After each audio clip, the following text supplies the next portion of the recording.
A Manual of Self-Awareness. Luangpor Teean Jita Subho. Foreword. Throughout the 30 years of his teaching, Pun Intapu, later known as Luangpor Teean Jita Subho, pointed out the true essence of truth which is latent in everyone without exception, regardless of nationality, religion, sex, or age. If the practice is performed correctly, one can see, know, and understand the truth, as the Buddha did.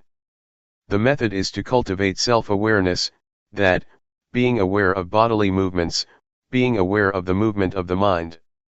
If one practices correctly and continuously, jnana panya, insight, will arise until the suffering comes to an end. We agreed to edit the teaching from various occasions and consolidate them into one source, so that they can be used as the manual for anyone who is interested. The contents of this book are the essence of Luangpor Teean doctrines, practical techniques as well as how to solve problems and obstacles that may occur. The fruits of practicing are included as a guideline in the appendix. We wish to thank to everyone who has helped in making this book possible. Luangpor Teean Jita Subho Foundation. Brief biography of Luangpor Teean Jita Subho. Luangpor Teean Jita Subho, 1911 to 1988, or Pun Intapu, was born on September 5, 1911, at Bohom, Umpur Chiangkan in the province of Lae. He was the son of Jean and Soam Intapu. His father died when he was young. Since there was no school in the small village of Bohom, he did not have formal education in his childhood. The boy, like the rest of them in the village, had to help his mother in running their farm. At the age of 11, he was ordained as a novice at the village monastery, and stayed there with his uncle who was a resident monk. During a year and 6 months in the monastery, he studied Laotian scripts and ancient local scripts. He also started practicing various meditation methods, such as the Budo and breath-counting methods. After disrobing, he returned to his home. Following tradition, he was ordained as a monk at the age of 20. Again, he studied and practiced meditation with his uncle for 6 months. After returning to lay life, he was married at 22 and had 3 sons. In his village, he was always a leader in Buddhist activities and was highly respected, and chosen to be the head of the village on 3 different occasions. Despite of heavy responsibilities, he continued his meditation practice regularly. Later he moved to Chiangkan, a larger community, where his sons could attend school.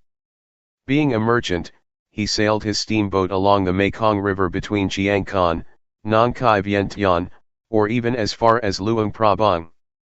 He had opportunities to meet several meditation masters, and his enthusiasm in pursuing Dhamma, the truth, continued to strengthen. Furthermore, he began to realize that many years of being good, making merit, and practicing various methods of meditation had not liberated him from his anger. Finally, he determined to start searching for the way out.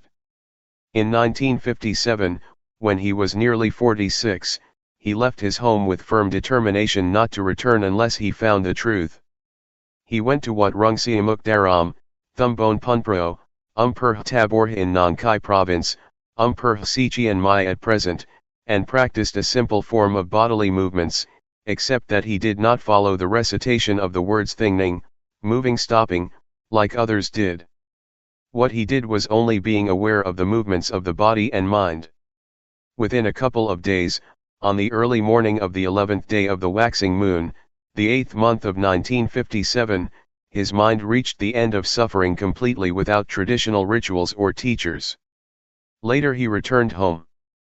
He taught his wife and relatives what he had found for 2 years and 8 months, as a lay teacher. He then decided to re-enter monkhood in order to be in a better position to teach the people. The ordination was made on February 3, 1960. His teachings were spreading across the country as well as outside. He devoted his life to the teaching of Dhamma despite his poor health. He was diagnosed to have stomach cancer, malignant lymphoma, in 1982. In spite of his illness, he continued his work actively and incisively until the end of his life.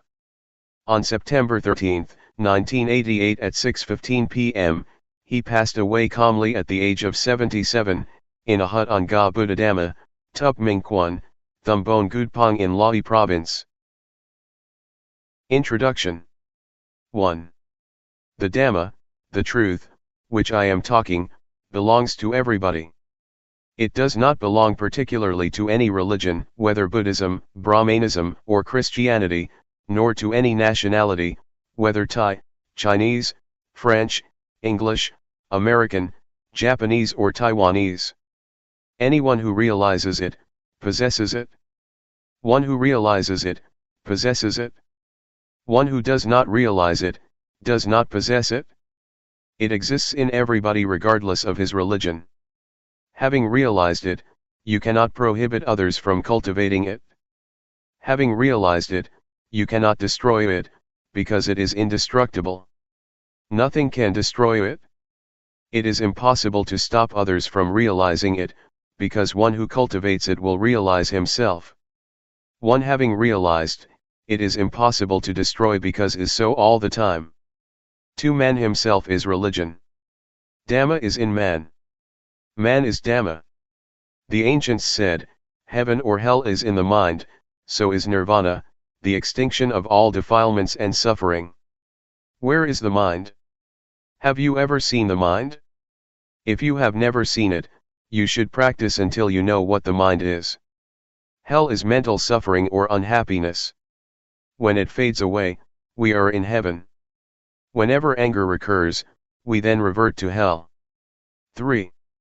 The Buddha nature is the mind that is clean, clear, calm, pure, bright and quick. This kind of mind exists in everybody without exception. Water and mud are not the same thing. It is the mud that makes the water look turbid, but the water itself is clear. Our mind is the same. If we realize this, we will gradually follow the path. The Buddha nature is the mind that is clean, clear, calm, and pure. When the mind is pure, the mud cannot pollute the water anymore. When the mind is bright, the mud will transform into sediment and break through the bottom. When the mind is quick, it is light and can see everything. The mundane Dhamma, worldly truth, and the transcendent Dhamma, ultimate truth, are in coexistence. If we really realize the latter, then we can distinguish them from each other. If we do not realize it, we cannot make a distinction. 4. The Dhamma that made Siddhartha become an arahant or the Buddha, existed prior to him. It is the neutral mind that exists at the moment, neither being happy nor sad. While you are listening to me now, how is your mind? It is neutral. Are you conscious of this state of mind?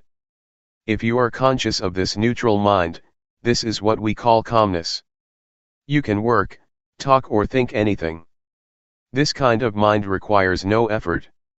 It can be easily taught, but one who does not understand it tends to make something easy unnecessarily difficult, or something simple to be complicated. This neutral mind is natural and requires no effort. Everybody has this kind of mind, but we have never looked before. It is called upekkha, equanimity. 5. Man is born to think. He thinks this and that endlessly. Thoughts flow all the time like a stream. Thought is the quickest thing. It is quicker than lighting or anything. Suffering arises because we do not see thought. Thought itself is not suffering. When thought arises, we do not see, know, and understand it simultaneously, so greed, anger, or delusion arises and brings us suffering.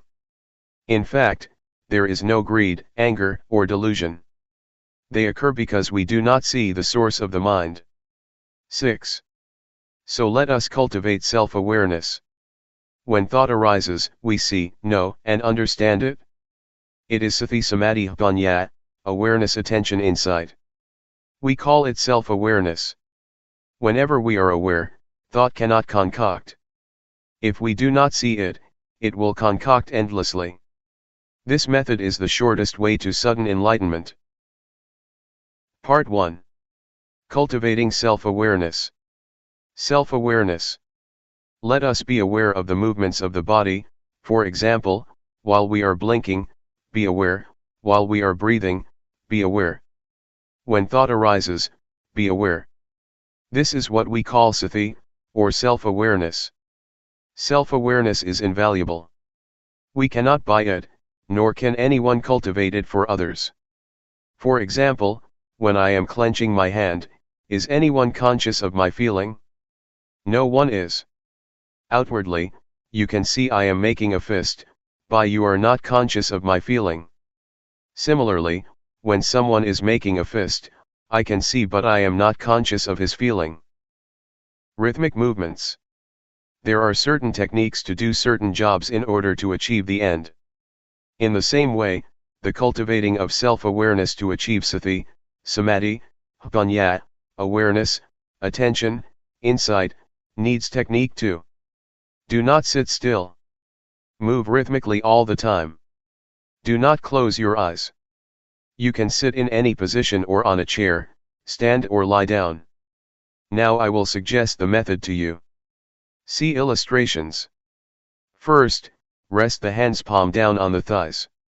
Second, turn the right hand onto its edge, be aware, do it slowly, then stop. Do not say to yourself turn the right hand, being aware is enough.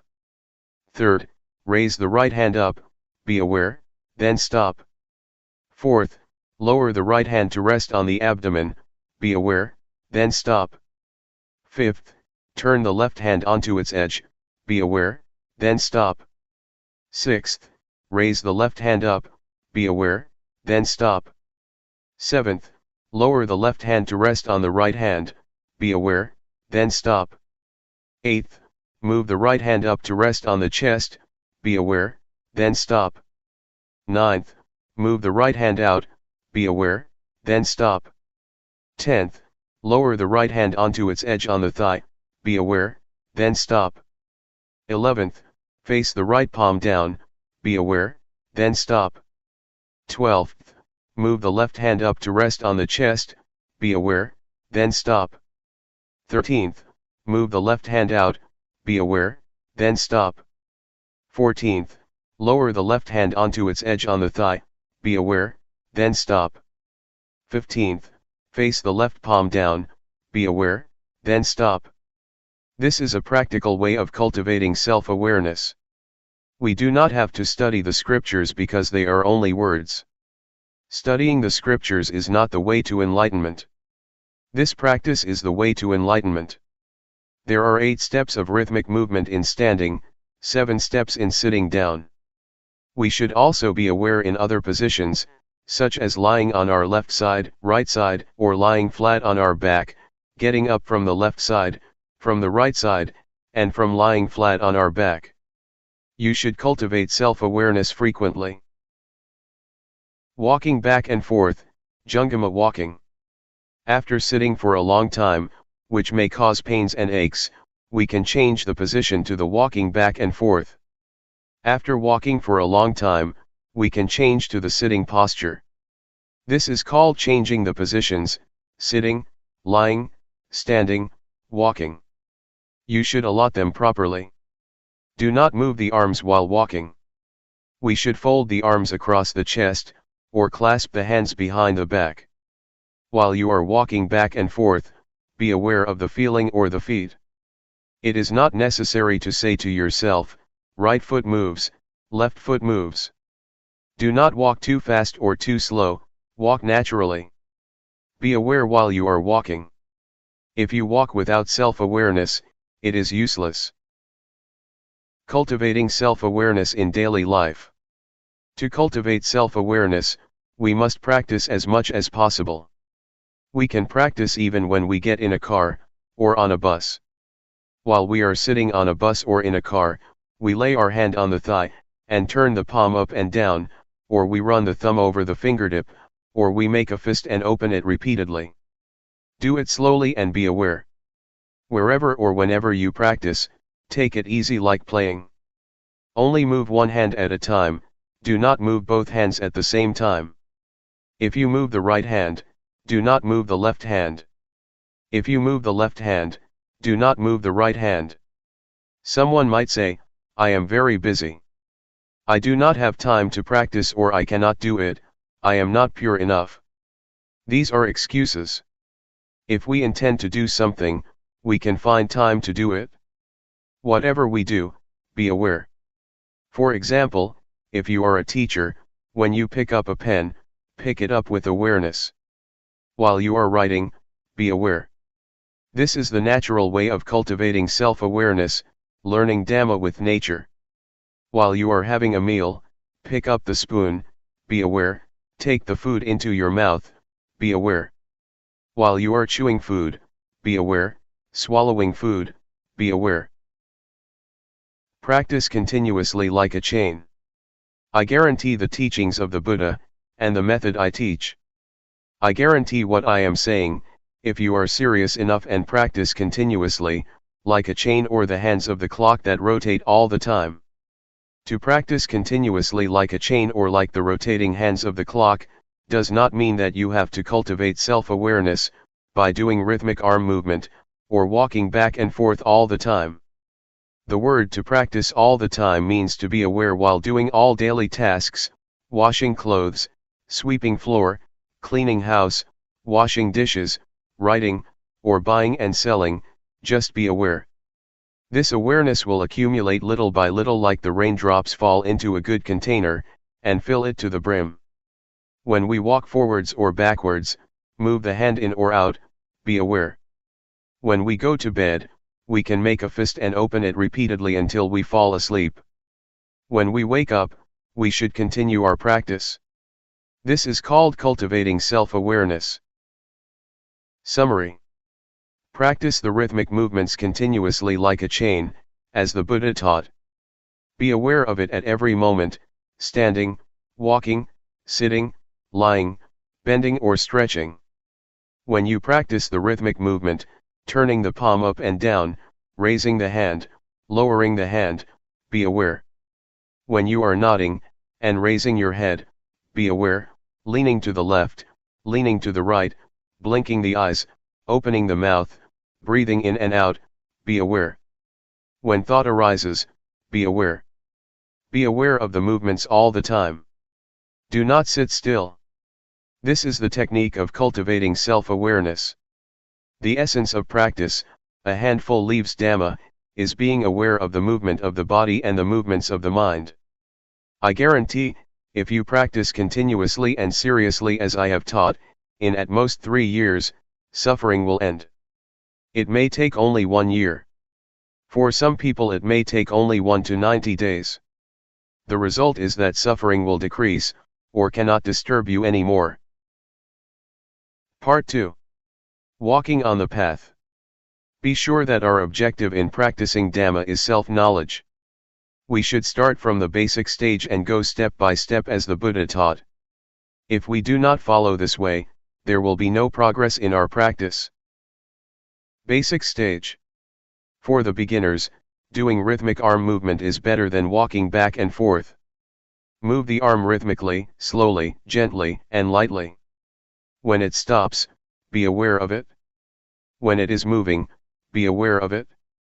If you move the arm too fast, you cannot catch up with the bodily feeling that arises, because the awareness is not strong enough.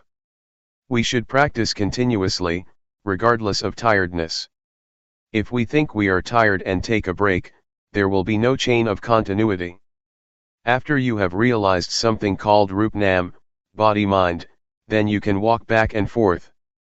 You must really realize it. When thoughts arise, do not stop them. Let them flow, do not follow them but come back to Rup-Nam. Always be aware of Rup-Nam. Sometimes, piti, rapture, will arise. PT will carry us away from being aware of Rupnam. As long as we are not aware of Rupnam, our mind will be gradually dulled. Thoughts will arise, let them arise freely. You might feel dizzy or suffocated, if you suppress them. Be relaxed, do not worry whether you are aware or not. The first stage that one will realize is Rupnam objects. These are Rup, body, Nam, mind, Rup acting, Nam acting, etc. See the appendix. One should review backwards and forwards, over and over. While we are reviewing these objects, thoughts will arise. Let them go. Whenever we are aware, the mind will stay with Rupnam objects. Review them backwards and forwards, until they are embedded in the mind. When thoughts arise, sometimes we are carried away by them, which might make walking or doing rhythmic movement faster or quicker. We should be aware and slow down. It does not matter how long it takes. Seeing thought mind stage. After one has realizes Rupnam objects completely, one should keep on observing thoughts. Speed up the rhythmic arm movement or walk faster. Do not suppress thoughts. Practice with ease. Observe thoughts with ease. Whenever thought arises, whether gladness or sorrows, be aware of the bodily movements, then thought will stop immediately. Generally, when thought arises, the mind will be dragged along, like a kitten trying to catch a big rat. The rat, thought, is bigger and stronger than the kitten, awareness. When the rat shows up, the kitten, by nature, will catch the rat. The rat is frightened and runs away with the kitten holding on. After a while the kitten becomes tired and let the rat go. Similarly, thoughts will arise endlessly and stop by themselves. As we cultivate self-awareness more and more, it is like we keep feeding a kitten until it becomes a big, strong cat. When thought arises, the mind will not be dragged along, and thought will stop immediately. If thought arises powerfully, we have to clench our fist tightly, or do whatever actions that suit us. If it is strong enough, then thought will stop by itself. Keep on practicing. Whenever thought arises, you will be aware of it immediately. As I have often told you, if there are two men and one chair, the man who is stronger and quicker will occupy the chair. When we cultivate self-awareness more and more, this self-awareness will replace the unawareness, so the unawareness will gradually decrease. Let thoughts arise, the more thoughts arise the more we are aware. When self-awareness increases more and more, it will catch up with thoughts. Suppose that 100 thoughts arise, we are aware of only 10 but we are not aware of the other 90. Next, thoughts are 100, we are aware of only 20 but not the other 80. We continue our practice until we are aware of 80 but not the other 20. Now, we are aware of 90 thoughts, then 95. When we are aware of 95 out of 100, we should practice earnestly. Do not be discouraged or slack or sleep during the daytime. When thought arises, we are aware of it immediately again and again. Our mind will change at this point. The path starts from here. It is the beginning of nirvana. Formerly, the mind was in the dark and did not know the path. When it can overtake thoughts, then the mind will be illuminated. This light is not the external light, that can be viewed by the naked eye. The mind itself is free and illuminated. It is called wisdom eye, the arising of jnana of Vipassana, insight. We should continue practicing rhythmic arm movement or walking back and forth. We can practice at any speed we like. Keep on practicing. Let jnana, insight, itself penetrate the objects of insight. There is no need to learn from any teacher or scripture. When jnana penetrates the objects of insight, the mind will be free step by step. There are 5 steps: the first jhana, the stage of seeing, knowing, and touching the objects of insight with the mind; the second jhana, the third jhana, the fourth jhana, and the fifth jhana, respectively. When we know, see, and understand these objects of insight, thought will arise quicker. When we reach the last step, jnana will arise by itself. Once I attained this state, I understood the saying that the Lord Buddha has his hair cut only once. Whenever you have attained this, you could understand it, you cannot know it beforehand. If you know it beforehand, that is knowledge of Jnana. It is not being.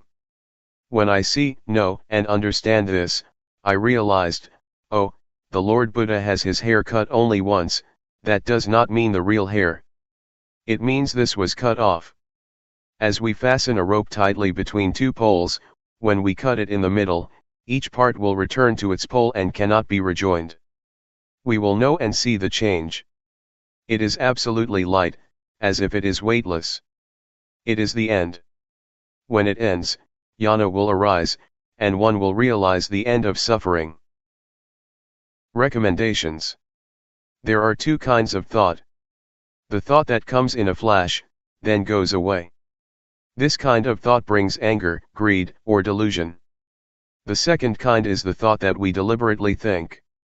This one does not bring anger, greed, or delusion, because we intend to think with mindful knowledge. In this method, do not try to suppress thoughts. Let thoughts arise naturally. The more thoughts arise, the more we are aware. Some people feel annoyed with the distractions and worried that there is no samadhi, meditation. This is a misunderstanding. Distraction is a good thing because the more thoughts arise, the more we are aware. Keep on cultivating self-awareness earnestly, but do not concentrate. When thoughts arise, do not suppress them, but detach from them by being aware of the bodily movements. Self-awareness will replace the unawareness. Observing thought is the most important thing, which most people ignore. When thought arises, we begin to criticize or make comment on it. This means that we get into thought. It is not letting go of thought. It is knowing thought, not seeing thought. If we keep observing thoughts without any bodily movement, when thoughts arise, we will get into them easily. Therefore, it is necessary to be aware of the bodily movements. When thought arises, we will see, we will know. Whenever we see ghosts, deities, Buddha images, crystal balls, or even the Lord Buddha, that is not true seeing. It happens because the mind wanders away. We do not see the thought, so the mind concocts by itself. It concocts because we do not see the source of thoughts. When thought arises without our seeing, it will conjure up ghosts, colors, lights, deities, hell, or heaven.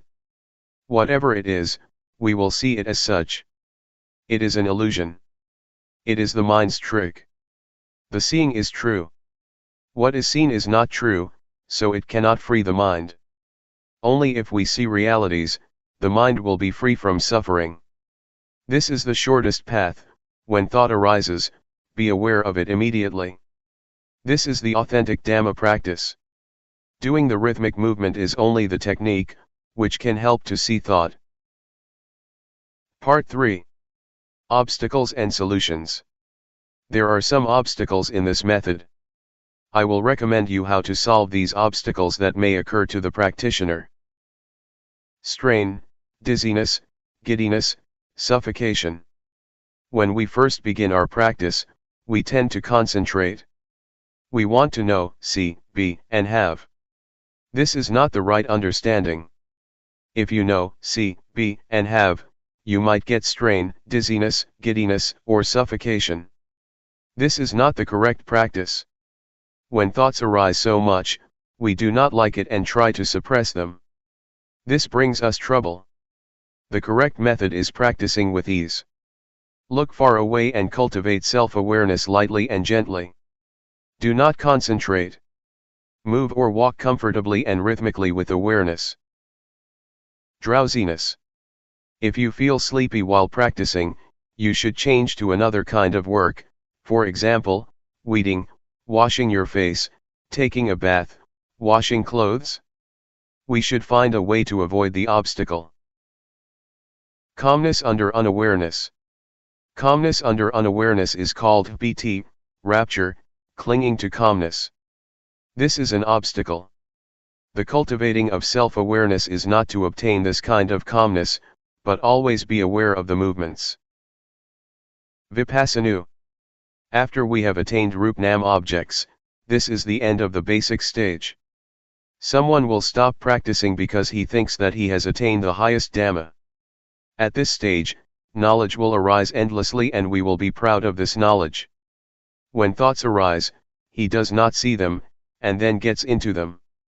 One who attaches to Vipassana will be talkative and arrogant. The knowledge of Vipassana will soon be forgotten and makes man too proud of himself. This is called Vipassana. The solution is, doing rhythmic movement with ease, do not concentrate or desire for the result. Do the movements lightly and gently. When thought arises, be aware of the bodily movements. Jnana. When one realizes Paramattha objects, see appendix, Piti, rapture, will arise. One is delighted of this knowledge. In general, Piti is good, but according to this method, Piti is the obstacle of attaining the end of suffering. When Piti arises, one will attach to it. We should do the bodily movements vigorously, and as much as we can, to turn the mind away from Piti, and back to the movements. Do it slowly and rhythmically. When self-awareness increases more and more, Piti will gradually fade away and the mind will return to the ordinary state. Suffocation, giddiness, or strain may arise. We should practice with ease, look far away and move gently. We should not stop practicing because of these obstacles, but continue our practice earnestly. Do not sleep in daytime but rest at night. Vipassana. According to the texts, Vipassana means seeing false as true, hell as heaven, evil as good. Vipassana is the state of mind, when one discovers something excellent, and thinks that he can keep it. So he leaves self-awareness behind to get that thing. It is like it was stolen by a thief. When he starts looking for it, it is no longer there. It is hidden. One should not leave self-awareness, even at the end of suffering or whatsoever. I realized the end of suffering after I attained it. At that moment, I was in the state of Vipassana. I clung to ecstasy because I had never been like this before. I was walking back and forth and I felt like I was floating above the ground about 1 to 2 meters. Actually, I was walking on the ground. I clung to that ecstasy but it did not last for long. Then I was aware of myself. Why is it so? I began to review the objects of insight. At this stage, you should review the objects backwards and forwards, but this does not include Rupnam objects. After reviewing the objects, the ecstasy will gradually fade away. The mind will return to the ordinary state. Summary. If there is strain, dizziness, giddiness, or suffocation, we should do the movements gently. Do not concentrate. Do it with ease, look far away, then the uncomfortable feelings will loosen by themselves. The solving method of Jnana is the same. Vipassana and Jnana must be solved by correcting the technique. Do not review the objects of insight. In the case of Vipassana, we must review the objects of insight, Paramattha objects. Practice with ease. When the objects are clear, the strain will gradually decrease. Let thoughts arise, do not suppress them. When you practice, you must take care of yourself. Do not expect other people to take care of you. When anything that is not normal arises, you must stop practicing immediately. The abnormal state will gradually decrease by itself. Epilogue. 1. If we have right understanding, Dhamma practice will not be difficult. The truth that the Buddha taught exists in man. What he taught, everyone can do. 2. This method is easy. It is not necessary to study the scriptures, because the truth exists in man. Everyone can be aware of the movements of his own body and mind. Though we are not aware of ourselves, the bodies still move and thoughts arise, but we are not aware of them. The mind will conjure up unreality, if we are not aware of the movements of the body and the mind. This method is nothing other than being aware of the movements of the body and the mind. In other methods, There are many activities, for example, keeping precepts or practicing concentration. This method is not related to anything else. Why not? Because the truth exists within ourselves. 3. When we cultivate self-awareness, we should let every part of the body and the mind work naturally. Do not force them against their nature. This technique can be applied naturally, and does not do anything against the body's functions. Eyes, to see. Ears, to hear. Nose, to smell. The bodily movements must be done in a natural manner according to their functions. The mind generates thoughts, let it functions freely. Do not do anything against the natural functions of the body and the mind, but cultivate the self-awareness to catch up with the movements of the body and the mind. 4. There are two kinds of calmness. The first is the calmness under unawareness, a dull calmness like a brick or stone. It is called calmness without bhunya or calmness under delusion. The second is calmness with awareness. It may not be called calmness, but should be called enlightenment. This kind of calmness is calmness without anger, greed, delusion, calmness without ignorance, calmness without unawareness. Whatever you call it, it is only words. Calmness with awareness means we do not want anything else. We no longer seek for teachers, or methods, or places. Calmness means cessation. 5. The rhythmic bodily movements and the cultivating of self-awareness cause bhunya. This bhunya does not arise from intellect. It arises from the law of nature. We call it jnana bhunya of Vipassana, wisdom of insight. What is the meaning of bhunya arising? It means bhunya arises from the realization of a set of insight formulas. It is not necessary to learn these formulas from the scriptures. This set of insight formulas means success which is within the formulas themselves, as diamond buried in the mud, after being sifted, only the diamond remains. We should practice until these formulas appear naturally and exists permanently. Everybody has the set of formulas within himself. After attaining the end of suffering, jnana will arise. Birth is extinguished, existence is extinguished, the religious life is complete, and there is nothing left to do. The studying of Buddhism ends here. 6. Cutting the hair only once means, the body returns to its original state, and the mind returns to its original state by the law of nature. This is neither long nor short. It is insipid, wonderful, and respectable. You have never attained it before. Dhamma is not what you can imagine, you have to practice until attaining the state of being.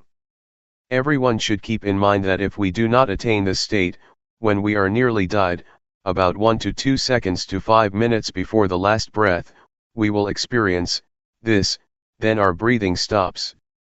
This is the truth, the ultimate truth. Everyone must die and will experience this. If we do not realize this, we will live in the mundane world. If we realize this, it is the way out. When we see this, birth extinction state, we will realize the state of dying. It must be like this. We will know how to die. Everyone must come to this point. No one can escape because everyone must die. This truth is unchangeable, whether one realizes it or not. It is so. 7. Being aware of the movements of the body and the mind, can lead us to this point, the end of suffering. This is the path to walk by oneself. It is the one and only path. This path is different from others. You will realize Rup-Nam objects within 5 to 10 days, if you practice earnestly. One who practices seriously, within 1 to 3 months, his state of mind will change. It is the beginning of the path. If you are a conscientious man, no longer than 3 years, you will attain the end of suffering. For one who is not serious enough, it is useless even after 10 years. I have challenged many people to practice. More or less, some must have realized. Warning. You should not practice according to your own content, opinion, or thought. In order to make your practice progress, You should be obedient to the instruction of the craftsman, the teacher.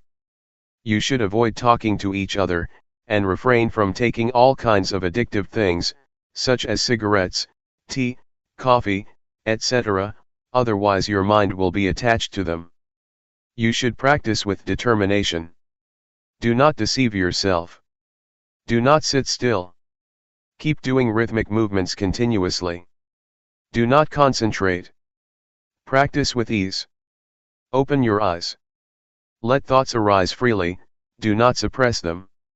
For this method, you will see, know, and understand this way, see appendix. If you see other than this, it is not correct. To one that feels. The teaching of Luangpor Teean. Original preface. This book is not concerned with words, but with the practice at yourself, the fruit that is received, you receive it at yourself. This method is therefore the most direct and easiest. It is to watch the mind at the moment it thinks, to know the deception in the actual moment, and to resolve it there. It isn't that knowing the thought we evaluate it, because doing so is delusion, anger and greed as well. When we can cut here, there is Sati Samadhi Panya complete at this moment. Practitioners who tried the practice, both Thai and non-Thai, especially Singaporeans, have given donations towards the printing of this book, which is being published for those who have never tried the practice. The practice described in this book is of such value to be priceless, just as the life of humans has no price and cannot be bought or sold. Luangpor Teean. February 1 BE 2527, 1984. It rains hard on a covered thing. It rains not hard on an open thing. Today we shall talk about how to end dukkha, suffering, according to Buddhism. The Buddha taught that each of us could come to the very important point of the cessation of dukkha. So I shall talk about a simple and direct method of practice according to my own experience. I can assure you that this method can really release you from dukkha. When we talk about a method to end dukkha, the words are one thing and the practice is quite another. The method of practice is a method of developing sati, awareness, in all positions, standing, walking, sitting and lying. This practice has frequently been called satipatthana, the grounds of awareness, but whatever you call it, the point is to be aware of yourself. If you are aware of yourself, then moha, delusion, will disappear. You should develop awareness of yourself by being aware of all your bodily movements, such as turning your hands, raising and lowering your forearms, walking forward and back, turning and nodding your head, blinking your eyes, opening your mouth, inhaling, exhaling, swallowing saliva, and so on. You must be aware of all of these movements, and this awareness is called sati. When you have awareness of yourself, the unawareness, which is called moha, or delusion, will disappear. To be aware of the movements of the body is to develop sati. You should try to develop this awareness in every movement. When you are fully aware of yourself, there arises a certain kind of panya, knowing, in the mind that knows reality as it is. To see yourself as you are, to see Dhamma, actuality, the way things are, the truth of nature, of existence. To see Dhamma isn't to see deities, hell, or heaven, but to see oneself turning the hands, raising and lowering the forearms, walking forwards and back, turning and nodding the head, blinking the eyes, opening the mouth, inhaling, exhaling, swallowing saliva, and so on. This Rup Nam. Rup is body, Nam is mind. Body and mind are dependent upon each other. What we can see is Rup, and the mind that thinks is Nam. When we know Rup Nam, we know reality as it is. When you see with the eyes, you should be aware of it. When you see with the mind, you should also be aware of it. Dhamma is yourself, everyone is Dhamma, whether male or female, Thai, Chinese, or Westerner, each is Dhamma. The practice is with us, and the teaching of the Buddha can really lead us to the extinguishing of dukkha. Individuals are Dhamma, Dhamma is the individual. When we know Dhamma, we will understand that everything is not as we think it is. Everything is samudhi, supposition.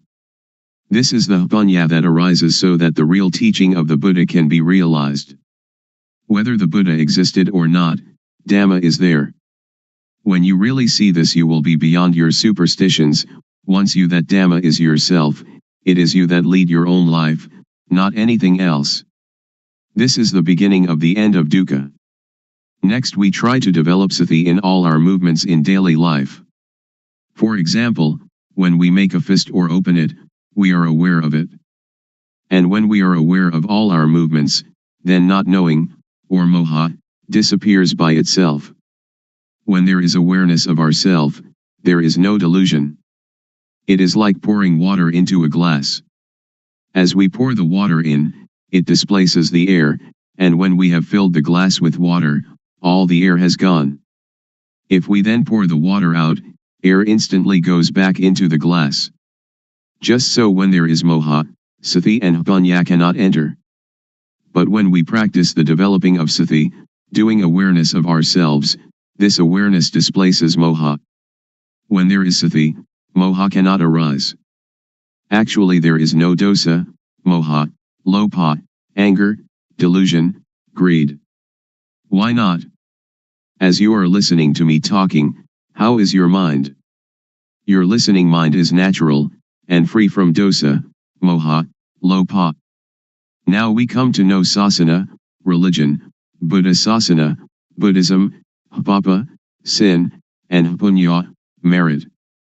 Papa is stupidity, punya is cleverness or knowingness. When you know, you can relinquish. Sasana is the individual, and Buddha sasana is the sati punya, awareness knowing, that enters and knows the mind. The word Buddha means one that knows. In developing sati in all our movements, we develop total awareness in the whole body. When thought arises, we see it, know it, and understand it. But in the case of common people, they are part of that thought, so they cannot see the thought. Suppose that we are in a mosquito net, which is inside a room of a house. We must first come out of the room and the house to see that we were also inside them. Thought is the same. We cannot see it if we are part of it. We must come out of it in order to see it clearly. When we see it, thought stops. It is just like bringing a cat into our house to get rid of the rats that are disturbing us. Cats and rats are enemies by nature. At first the cat may be very small and very weak, while the rats are large and full of energy. So if the cat pounces on a rat, it is dragged along as the rat runs away, and, after holding on for a while, it must let go. We cannot blame the cat, but we must feed it. We feed the cat often, and soon it is very energetic and very strong. Then, when the rats come, the cat can get them. When the rats are caught, they die of shock at once, before the cat eats them. Thought is the same. If we develop sati, then when thought arises we become aware of it, and it stops. The thought does not continue, because we are aware of it. It disappears because we have sati, samadhi, setting up the mind, steadiness of mind, and punya all together at that moment. Sati, or awareness, means to be alert like a cat watching for rats. When thought arises, we do not have to be a part of it. It will arise and disappear by itself. When there is sati, there is no moha. When there is no moha, there is no dosa, moha, lopa. This is called namrup. Nam thinks, and we know the deception, we know it in time, we know the protection, we know the cure. Just this is sati. Sila, keeping moral precepts, is normality. Sila is the result of a normal mind. This is the same as sati, samadhi, punya. The method to develop the total awareness that can end dukkha, as I understand it, and as I believe the Buddha taught, is to practice in our daily life. So we need not sit cross-legged with eyes closed. If we sit like that, we cannot work. If a thief comes, he will succeed in robbing us, so we should open our eyes, and then we can work at any kind of work, and all the time we can practice the developing of sati. Whether we are students, teachers, parents, sons, daughters, policemen, soldiers, or government officials, all of us can fulfill our responsibilities while practicing developing sati. Everybody can do their duty practicing developing sati. How? Since we do not sit with eyes closed, we can go on with our duties and see our mind at the same time.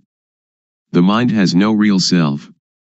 As soon as it thinks, we see it, we know it, we understand it. To develop sati is to shake the knowing element of a person. Everybody has the reality in their own mind, but if we cannot see it, we do not understand it, but it is still there. Now if we look, we see it. When we see like this, it is called seeing Dhamma. Seeing this kind of Dhamma can get rid of dosa, moha, lopa. Magga, the noble path, is the way of practice leading to the cessation of dukkha. The way of practice is to be aware of thought. Our body works according to our duties and responsibilities, but our mind must see thought. Dukkha arises and, because we do not see it, it conquers and enslaves us, it sits on our head and slaps our face, but if we can see it, know it, and understand it, then it cannot defeat us. Dukkha is like a leech that attaches itself to us and sucks our blood. If we try to pull it off, it is stubborn, it resists, and we hurt ourselves more. But if we are clever, we simply use water mixed with tobacco leaf and lime, and squeeze the water onto the leech. The leech is afraid, and drops off by itself. So we don't have to tear it out, or to force it, in order to get rid of it. This is the same. Those who don't know try to stop dosa, moha, lopa, they try to fight and suppress it, but one that knows just has sati to watch the mind and see thought. It is like turning on an electric lamp. A person who does not know about electricity will try at the bulb instead of the switch, so the lamp does not light. But someone that knows about electricity knows how to use the switch, and the lamp lights up. Dosa, moha, lopa is like an electric lamp, the thought is like the switch. The thought is the cause of this derangement.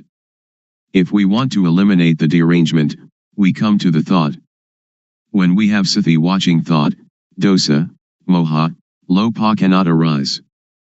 Actually, there is no moha, no lopa and no dosa.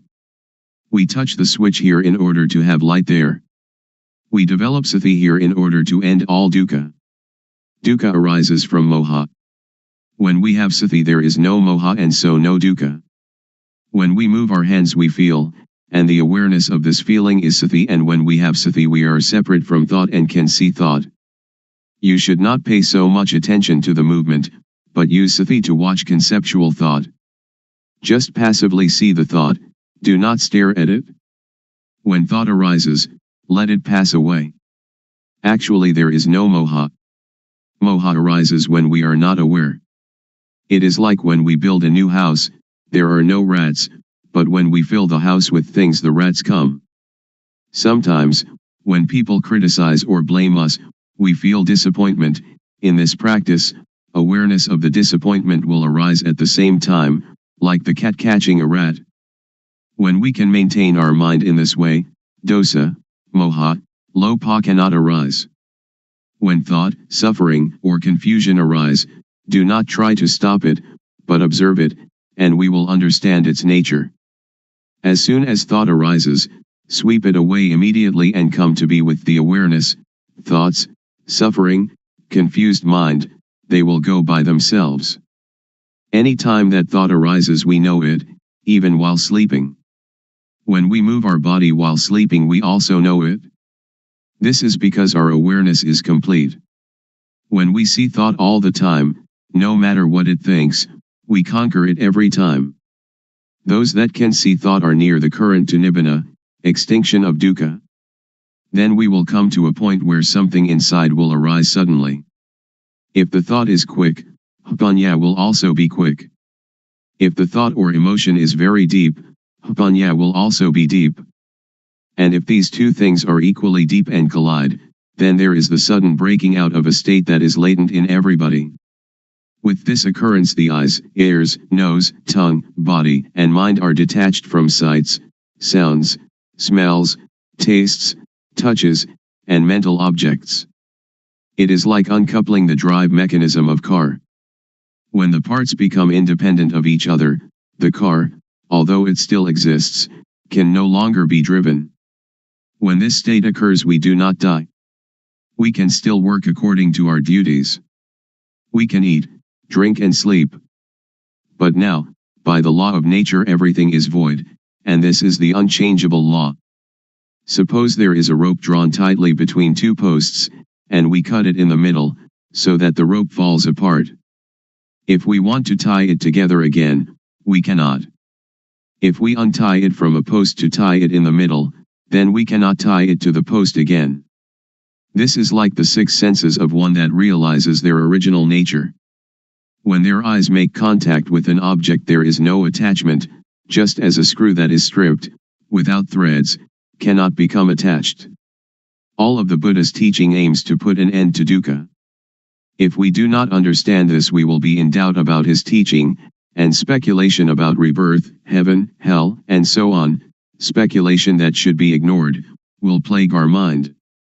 The teaching of Buddha is timeless, and is not limited by language, race, nationality, or religion.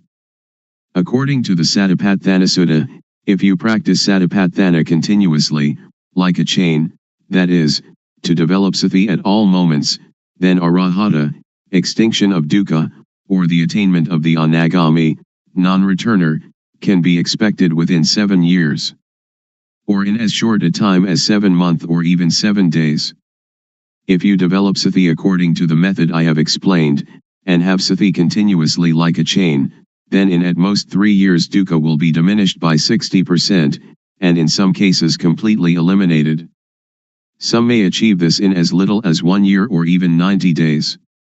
There is no gladness or sorrow, contentment or discontent. This way to the cessation of dukkha is an easy way. It is difficult because we do not really know. Therefore we have doubt and lack of confidence. When we are confident in every step of practice, it is not so difficult. You can practice it anywhere, but you should really know the practice. If you can assure yourself, then you have a refuge in yourself. Religion means this refuge. If you study books for many years, it will still be theory. But if you really practice, it will not take you so long, and you will know it much better than the theorists. In the Pali texts there are two important mental capacities, the first is sati, calling to mind, and the second sampashanya, awareness of oneself. When you are aware of the movements of your hand, you have both sati and sampashanya. The fruit from doing this is very great, it is incalculable.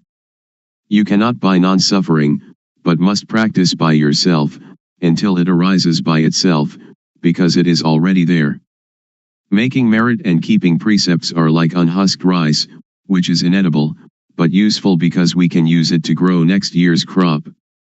Making ourself calm is like husked but uncooked rice, and is still inedible. There are two kinds of calmness. The first is samatha, concentration, one-pointedness, calmness, the second vipassana, seeing the true nature of personal existence, calmness. In doing samatha meditation you must sit still, close your eyes, and watch your inhalations and exhalations. When the breathing becomes very subtle, sometimes you are not conscious of the breath, and you feel very calm, but the dosa, moha, lopa cannot be eliminated, because there is still not knowing, and you are not aware of thought. But vipassana meditation can get rid of dosa, moha, lopa, and this kind of calmness can be experienced anywhere and at any time. So we do not have to sit with eyes and ears closed. Our eyes can see, our ears can listen, but when thought arises we see it. This kind of calmness is latent in everybody. Our mind is originally clean, illuminated and calm. That which is not clean, illuminated and calm is not our mind. It is kilesa, defilement. We try to conquer this kilesa, but in actuality there is no kilesa at all. So how can we conquer it? The only thing that we can do is just to see original mind clearly, to encounter the thought clearly. When we see the mind clearly, there is no moha. The word clean indicates the mind's natural state, not stained or covered by anything. We have satipanya penetrate into the mind and see it, knowing it to be stable and unaffected by anything. This is the cleanness of the mind. The illumination of the mind is like having a bright light that allows us to go in safety wherever we may go. In this radiance we see our life mind all the time, every minute, every second, every instant. This is the illumination of the mind.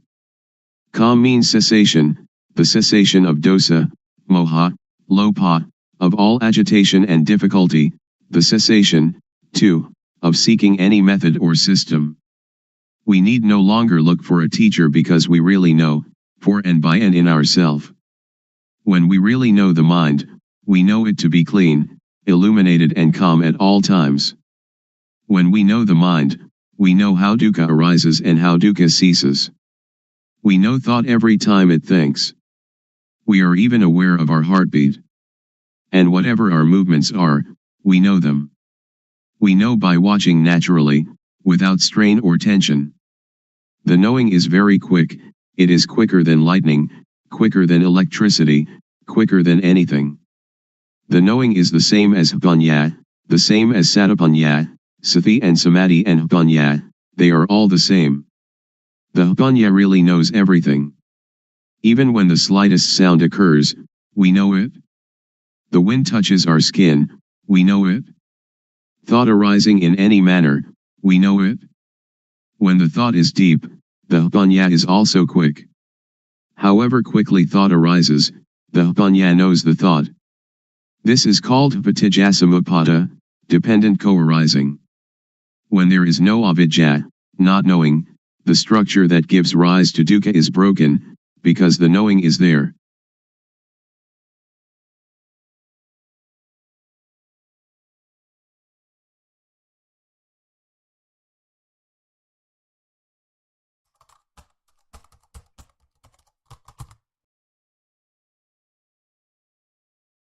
May all beings be at ease.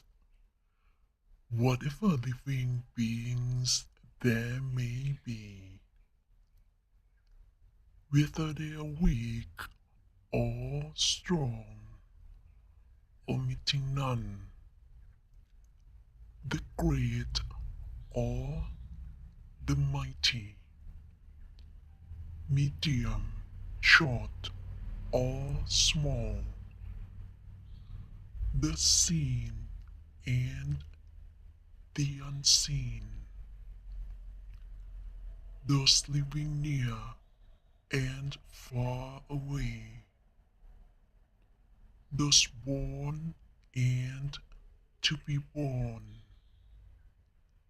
May all beings be at ease.